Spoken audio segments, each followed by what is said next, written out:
Hello YouTubers, welcome back to the Titanic Sinks chapter reading. And yes, the chapters will be uploaded once I'm unlocked back into the channel. This book goes on. The other channel for the adult reading stuff, that channel's still down. I don't know when it's going to come back, so this stuff's just being recorded and being saved. Anyway, chapter 9. Monday, April 15th, 1912. 12:45 a.m. Lifeboats? What do they need at lifeboats? A woman sarcastically asked Bojack. This ship could have giant icebergs and not feel ridiculous.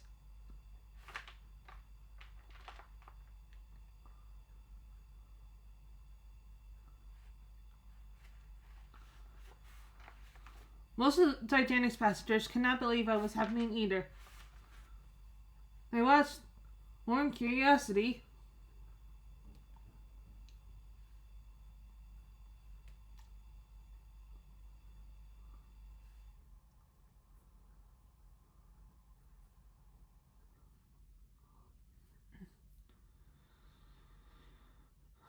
Rather than in fear, as the crewmen peeled the tarps off the lifeboats and prepared them for launching. How could the Titanic be in serious danger? After all, it was an unsinkable ship.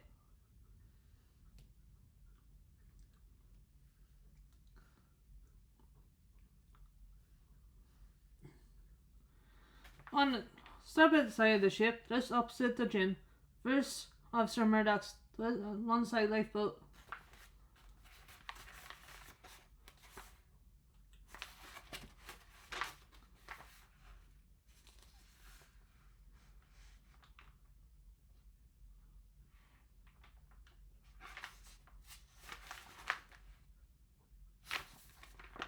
Number 7. The first one late to lunch.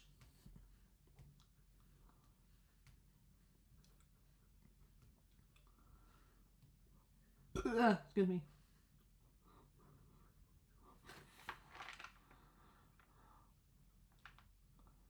In times of crisis, women and children were to be saved first.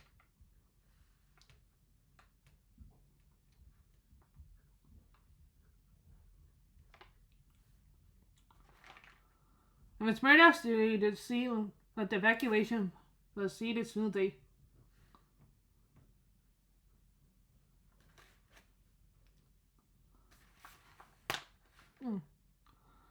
Ladies, this way, he called, pointing to a tiny frail boat with sun high ups on the side over the side of the mighty Titanic. The crowd of passengers rarely eyed the boat and looked down the whole Black Sea some 60 feet below.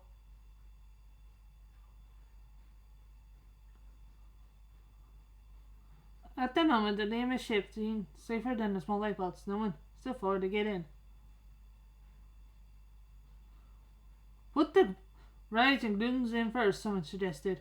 A few pairs of newlyweds, young couples joining the honeymoon cruise, cautiously stepped forward. The husbands knives across the gap between the Titanic and the swinging lifeboat. Then they stepped aboard the tiny boat themselves. A handful of other passengers followed. A handful of other passengers boarded, followed by a few crew members who would row. Are there any more ladies before this boat goes? First Officer Murdoch called. None came forward. No way! Murdoch shouted. The boat, made to hold 65 people, slowly dropped to the ocean. It was less than half full.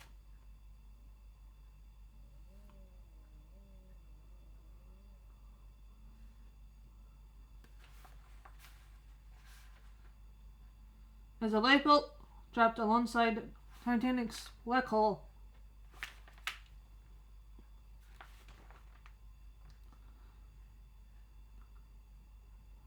and passed roll at the row of by the portholes.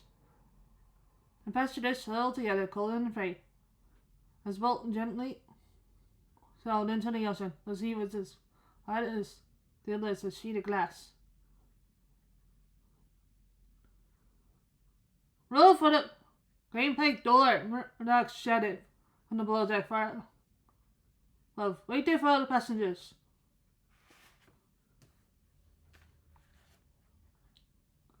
The crewmen on lifeboat number 7 couldn't hear Murdoch over the constant blare of the steam engines. They began to roll away from the Titanic. At the stern of the ship, Quartermaster George Rowe knew something was wrong. They had seen the iceberg had dangerously close to the ship, and a number of third-class passengers had asked him what was going on. Rowe could always shrug his shoulders in response. Now he gasped in surprise as Ross number 7 rolled away from the ship. Quartermaster Rowe started to find out what was going on. He got a telephone making into the ship's bridge. Fourth Officer Joseph Boxall answered the call. Rowe identified himself and asked, "Do you know one of the boats is away?" Fourth Officer Boxall explained the situation. He told Rowe to come to the bridge right away and to bring the ship's distress rackets with him. As a safety caution, the Titanic had 8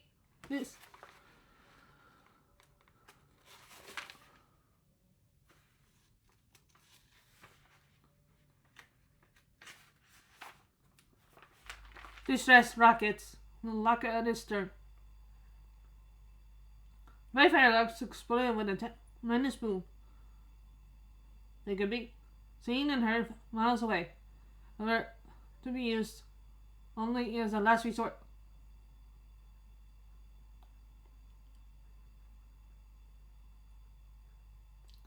Quartermaster Rowe made his way on deck below to the locker, removed the box of rockets, and headed for the bridge.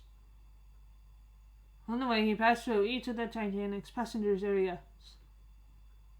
The third-class smoking room was filled with people. Men stood at the bar, trying to order drinks.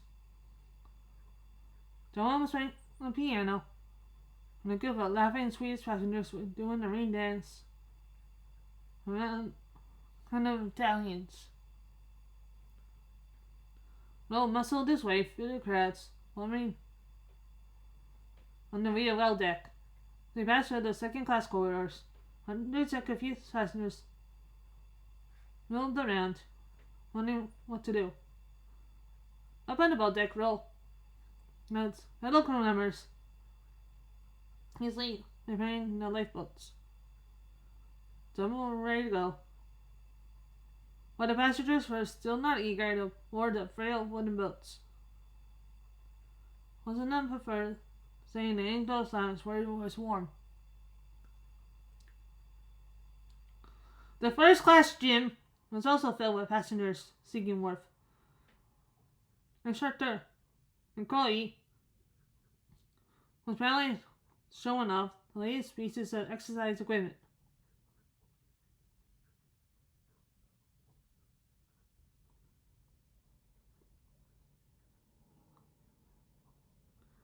He encouraged people to try them all. Then, side by side, the paramedic horses were John Jacob Astor and his lovely young wife. As there was Don Kaneki hanging up in a life vest with a knife. So Madeline was inside. And shipwrecks. Fourth Officer Boxall and Captain Smith stood intently past the port bow of the ship. Boxall worked the ship's north and had been flashing messages across the dark ocean. Will joined them about the gaze. They were shining faintly in the distant horizon. Satellites, and it was another ship. No more than 10 miles away. Fire the rockets! Captain Smith ordered, hoping the rescue was on hand. Fire one, and fire another every 5 or 6 minutes. Aye, aye, Captain. Both began setting up the rockets on the starboard side of the bridge. Captain Smith left them to see how the evacuation of the ship was coming.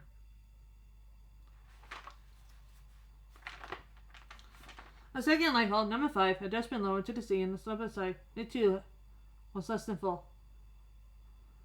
Captain Smith went to the port side of the ship, where more boats were being ready to launch. The crew on that side of the ship were also finding it hard to persuade passengers to leave the seemingly safety of the Titanic. Members tried to photograph. The Titanic is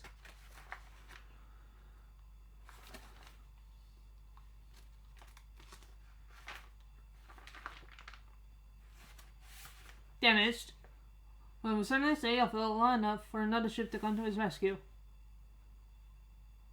The lifeboat insisted on precaution.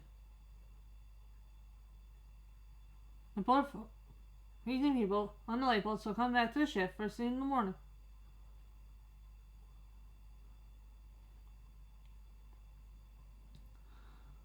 The hardest thing for anyone to believe was that the Titanic would actually plunge below the water.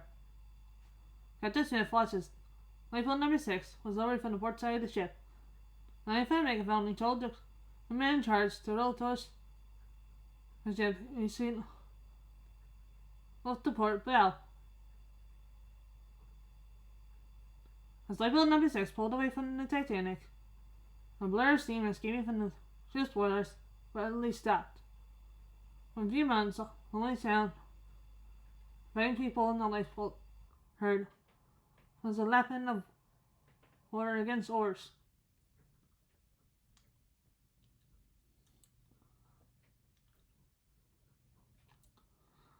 Suddenly, the trinkle of joyful ragtime jazz filled the air.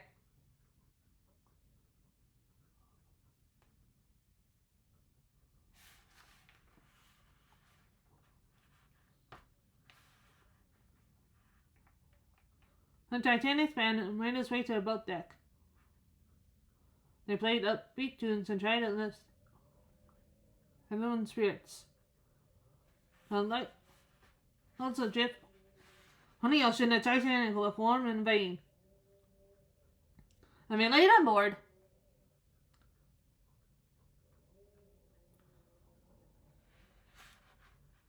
Late Bailey.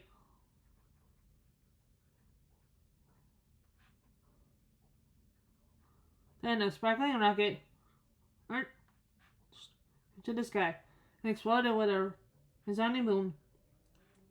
It burst into a brilliant white flower of light, which fell gently down to the smooth surface of the ocean.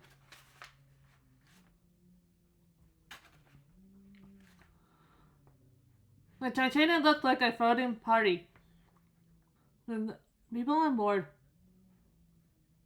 did not have close to celebrate. On the lifeboats, evacuated passengers could see the holes of wetly lit portholes were no longer a peril to the surface of the water. The ship had tilted forward. The Titanic was sinking head first.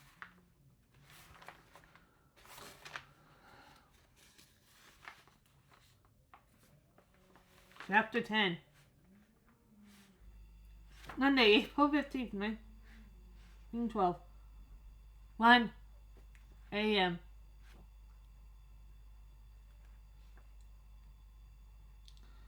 Down in the bows of the ship, Soga Bartlett, the two engineers, Jonathan Shepard, Herbert Harvey, continued to pump water out of the ship's famous compartments.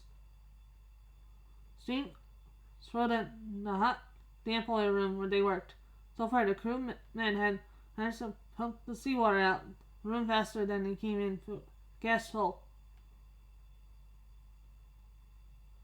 There was no way of knowing how long they stay ahead of the water. The bulkhead, one of them groaned and creaked ominously. Water room on the other side suddenly filled with water.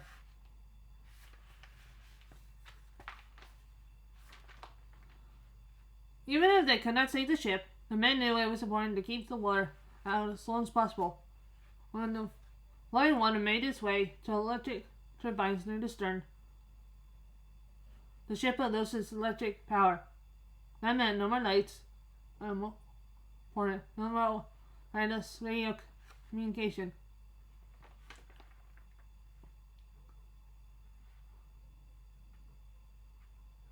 Suddenly, Engineer Shepard stepped into open manhole and screamed out in pain. Having a Bartlett hid through the dark and steam and saw him lying on the deck, writhing in agony. They rushed to his side. "His leg is broken," Harvey said as he Bartlett dragged Shepard in the next boiler room. "They'll be all right," Shepard insisted, grimacing. "Just keep those legs, the pumps going."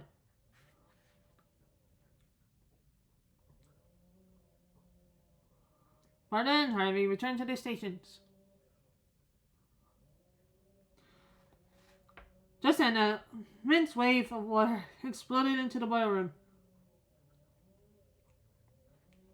The forward bulkhead disintegrated. The watertight compartment had blown up under intense pressure.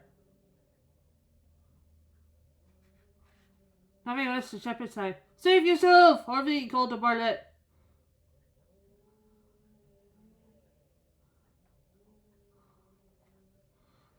Bartlett instinctively one of the first few runs of the escape ladder and stopped. Went down as Harvey huggled it.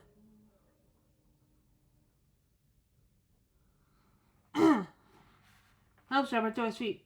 Bartlett was about to climb down to help when the two men disappeared under the churning foamy water.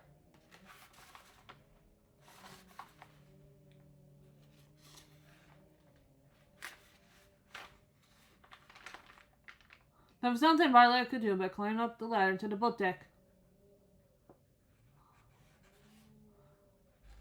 Far above in the wireless office, Jack Phillips continued sending distress signals. So far, he got to the Frankfurt, a steamer almost 200 miles away. The Olympic, the Titanic's sister ship, was on its way to England. Also responded. When the Olympic was 500 miles away. We could not reach the Titanic before the following night.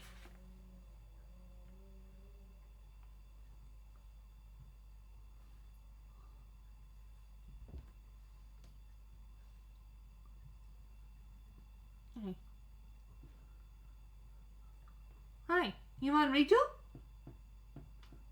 You want to learn all about Titanic? Hi, Emmy.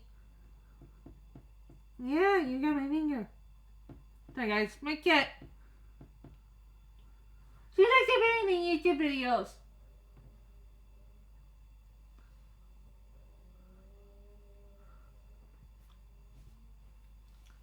Okay, anyway. So he was about to send another SOS. Phillips got a clear, strong message. It was from the ship Carpathia. The Savior!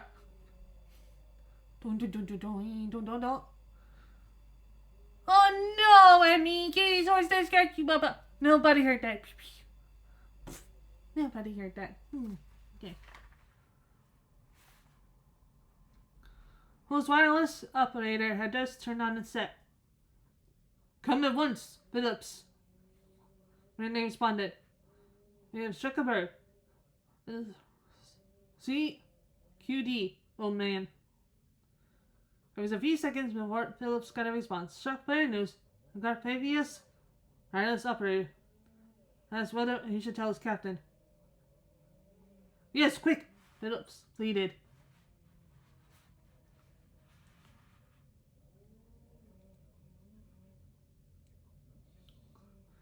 Minutes later, Phillips received another message. The Carpathian was on his way to help.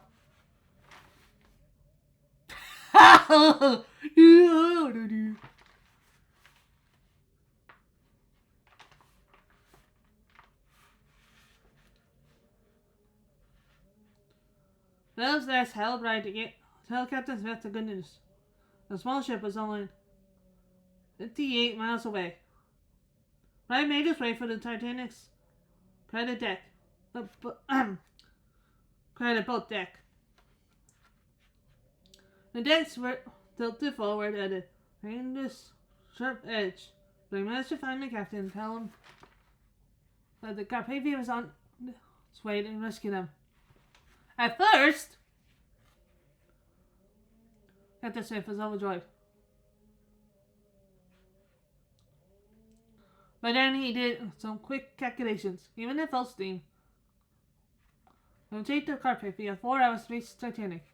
4 hours from now would be too late.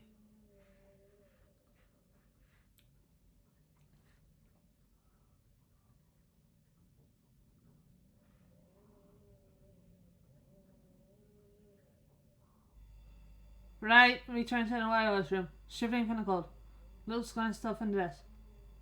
Put some clothes on, he said. You'll need them. Wright looked down embarrassed. Not on Simon, he had forgotten he was still in his pajamas. Phillips continued to tap out the SOS call. He noticed his wireless signal was growing weaker. Just then, Captain Smith appeared at the office door. Hold the cockpit, you have to come quickly as possible, Captain Smith said grimly. The engine's room. I'm taking water. We can't last much longer. Aye, aye, Captain.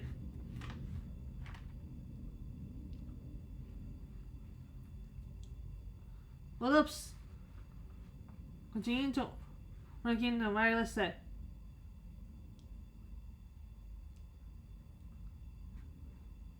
Right, suddenly draped the cloth around his shoulders.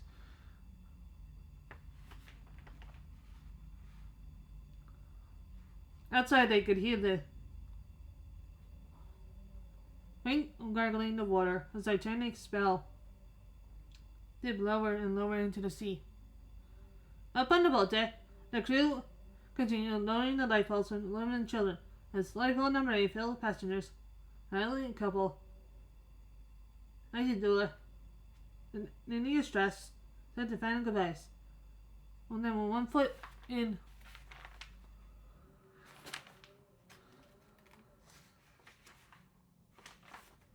the lifeboat, Miss Strass changed her mind.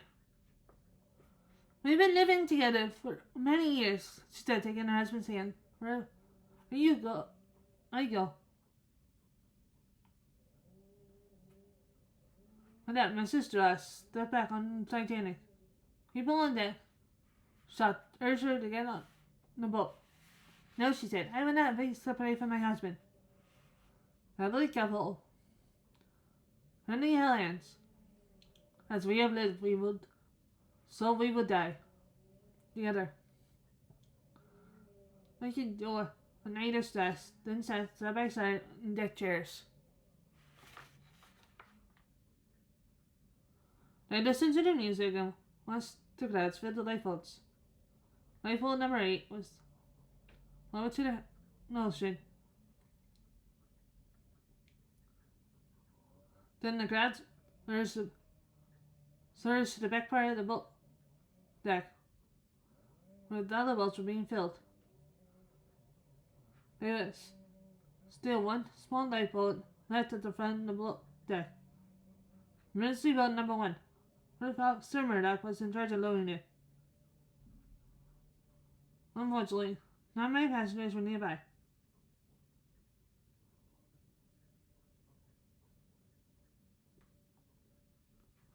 Excuse me, may we get into the boat? No. Excuse me, may we get in the boat? was a well-dressed gentleman. Yes, I wish you would, her dad replied.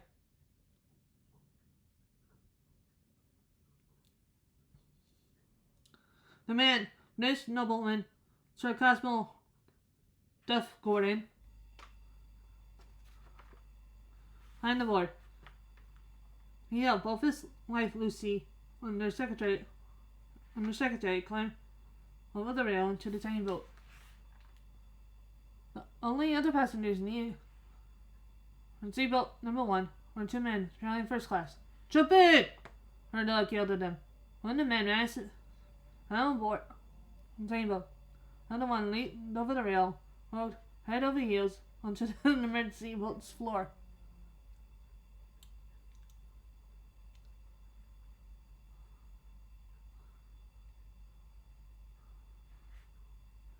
First Officer Murdoch laughed out loud. That was the funniest thing I've seen all night, he explained. Murdoch ordered some kind of nonsense on the boat to roar. Line up to the ship's side, and then let me call you, he told the men. And the seatbelt number 1 was lowered to the ocean. It was designed to hold 40 people. Exactly 12.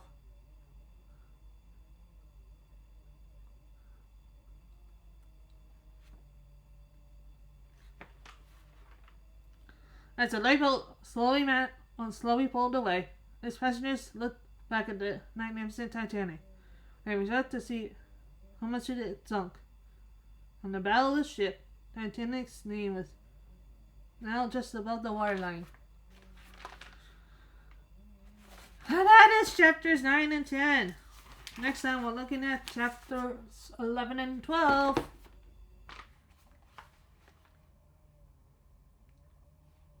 Bye.